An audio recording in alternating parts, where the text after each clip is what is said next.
തകർക്കാൻ വേണ്ടി നോക്കുന്നു എന്ന് പറയുമ്പോഴാണ് എൻ്റെ അടുത്ത സംശയമുള്ളത്. ഈ എൻഫോഴ്സ്മെൻറ്റ് ഡയറക്ടറേറ്റ് കഴിഞ്ഞ അതായത് 2014 മുമ്പുള്ള 10 കൊല്ലം എടുത്തതിനേക്കാൾ ഏതാണ്ട് 50 ഇരട്ടി കേസുകൾ കഴിഞ്ഞ 2014 ശേഷം ഇങ്ങോട്ട് എടുത്തിട്ടുണ്ട്. പക്ഷെ ആ കേസുകളിലെല്ലാം നമ്മൾ ശ്രദ്ധിച്ചു നോക്കിയാൽ കാണാവുന്ന കാര്യം, ഇപ്പോൾ തമിഴ്നാട്ടിൽ നിന്ന് ഒരു മന്ത്രി അറസ്റ്റ് ചെയ്തിട്ടുണ്ട്, അല്ലെങ്കിൽ മറ്റ് സ്ഥലങ്ങളിൽ നിന്ന് പലരെയും എതിരെ കേസെടുത്തിട്ടുണ്ട്. പക്ഷെ ഇവരെല്ലാം ഒരു കോടികൾ വെട്ടിച്ചവരാണ്, അല്ലെങ്കിൽ വലിയ അഴിമതി കേസുകളിൽ പെട്ടിട്ടുള്ളവരാണ്. ആ ഒരു ഘട്ടത്തിലാണ് സാറിനെ എന്ത് ചെയ്യുന്നത് നടപടി. അത് എന്തിനാണെന്ന് എനിക്ക് മനസ്സിലായിട്ടില്ല. സാർ ഇനി എന്തായാലും ഇപ്പോൾ അവർക്ക് പോലും ആരോപണമില്ല കോടികളൊന്നും കിഫ്ബി ചെയ്ത് അടിച്ചു മാറ്റിയതോ അല്ലെങ്കിൽ അങ്ങനെയുള്ളത്. നിയമപരമായ ചില പ്രതിബന്ധങ്ങളെ സാർ മറികടന്നു എന്നുള്ളതാണ്. അത് എന്തുകൊണ്ടായിരിക്കുന്നതാണ് സാർ? കള്ളത്തരം കാണിക്കുന്നവരെയൊക്കെ പിടിക്കണം, ചോദ്യം ചെയ്യണം, തെറ്റുണ്ടെങ്കിൽ ചെയ്യണം. പക്ഷേ BJP ചേർന്ന പിന്നെ ഇവർക്കൊന്നും പ്രശ്നമില്ലെന്നുള്ളതാണ്. അപ്പോൾ ഇത് ആൾക്കാരെ പേടിപ്പിച്ച് അങ്ങോട്ട് ആക്കാൻ വേണ്ടി ED ഉപയോഗിച്ചുകൊണ്ടിരിക്കുക. ഭീമൻ കള്ളന്മാര് എന്താ പണം സമാഹരിച്ചിരിക്കുന്നത്. ഇന്ത്യ ചരിത്രത്തിൽ ഇതുപോലെ കോർപ്പറേറ്റ് വഴിയും അല്ലാതെയും ഒക്കെ ഉണ്ടാക്കിയിട്ടുള്ളതിന് ഒരു കാലമില്ല. അപ്പം ഇതിനു വേണ്ടിയാണ് രാഷ്ട്രീയ ഉപകരണമായിട്ട് ഉപയോഗിച്ചുകൊണ്ടിരിക്കുക. എന്നാൽ 4 BJPക്കാരും എന്താ അവരൊന്നും കക്കുന്നില്ലേ? ഇത് മാത്രം എണ്ണി പിടിക്കണം എങ്ങനെ? അപ്പോൾ ഇവിടെ അതുകൊണ്ട് ഇവരെ ന്യായീകരിക്കാനൊന്നുമില്ല. തെറ്റ് ചെയ്താണെങ്കിൽ പിടിച്ചോട്ടെ. പക്ഷെ അവർ വന്ന് എന്താ ചെയ്യണേ? എന്തടിസ്ഥാനത്തിലാണ് എന്നെ വിളിക്കണത്? എന്തിനാ വിളിക്കണമെന്ന് ചോദിച്ചിട്ടേ 1.5 വർഷമായിട്ട് മറുപടി പറയണില്ല. എന്തിനാ വിളിക്കണത്? ഭയങ്കരമായിട്ട് വക്കീലന്മാരൊക്കെ വെച്ച് ആലോചിച്ചുകൊണ്ടിരിക്കുക. ചിലേ ഡൽഹിയിലിരിക്കുന്ന ഒരു സത്യം ചിന്തിക്കണത് 19,000 കോടിയല്ലേ?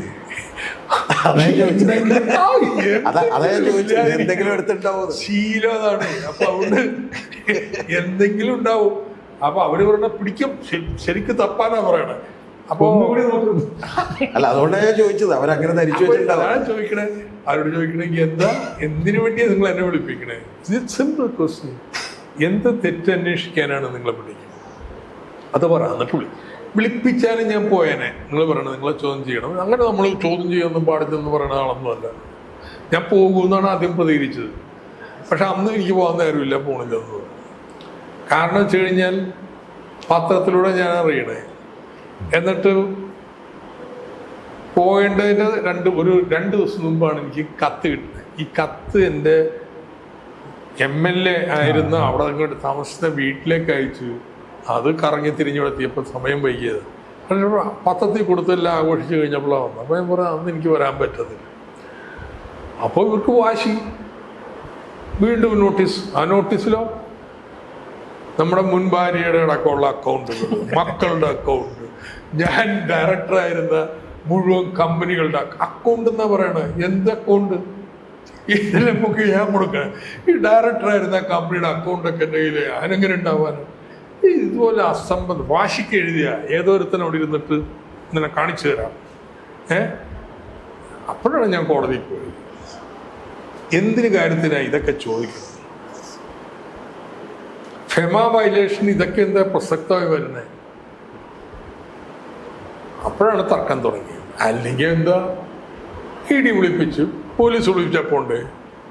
ഇപ്പോൾ പോലീസ് സ്റ്റേഷനിലാണ് പറയണത് നിങ്ങൾക്ക് ഇങ്ങനെ കേസുണ്ട് വരണമെന്ന് പറഞ്ഞാൽ ഞാൻ പൗരനില പോകാൻ ബാധ്യസ്ഥനാണ്. That is normal. അതുകൊണ്ട് ഇനി വിളിച്ചാലൊക്കെ പോകണമെങ്കിൽ പോവും ഞാൻ. പക്ഷേ വെറുതെ ഇതെൻ്റെ വീട്ടുകാരും മുഴുവൻ അറിയണമെന്ന് പറഞ്ഞ് വന്നു കഴിഞ്ഞാൽ ഒന്നും കൊടുക്കൂല. ആ പണി അങ്ങനെ വിരട്ടാനൊന്നും നോക്കണ്ട.